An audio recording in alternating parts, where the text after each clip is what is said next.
I'm Beaver. I'm Buckhead. All right, Buckhead, big news today. Trump, and I can't believe I'm saying this, apparently wants to annex Canada. Wait, Annex?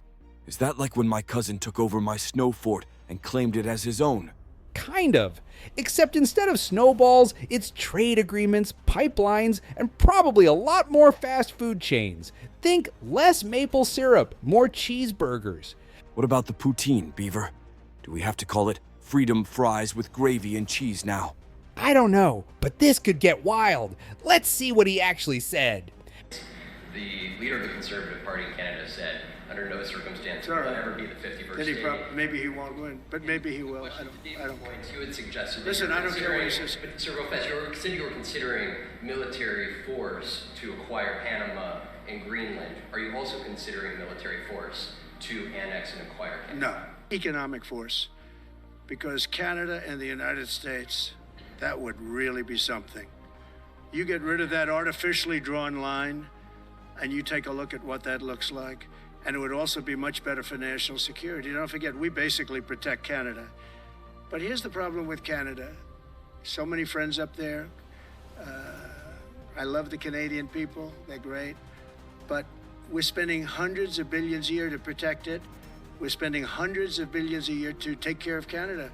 We lose in trade deficits. We're losing massive. We don't need their cars. You know, they make 20% of our cars. We don't need that. I'd rather make them in Detroit. We don't need the cars. We don't need their lumber. We have massive fields of lumber. We don't need their lumber. We have to unrestrict them because stupid people put, restrictions on, but I can do that with an executive order. We don't need anything they have. We don't need their dairy products. We have more than they have. We don't need anything. So why are we losing $200 billion a year and more? So, we might just be the 51st state now. Does that mean I have to start calling you bro and eating apple pie? It's not official yet, Buckhead, but it's a serious proposal. And honestly, I don't think Canada's ready for this. Our political debates will go from healthcare and housing to whether ketchup belongs on hot dogs. And what about the metric system? Are they gonna take our kilometers away too? How will I measure how far Timmys is? Relax, we're not packing up the igloos just yet. But let's be real, this annexation idea is as wild as a moose in a hockey rink. You know, Beaver, I'll only support this if they promise free poutine and hockey tickets for every Canadian. Otherwise, it's a no-go. Well, that's one way to negotiate.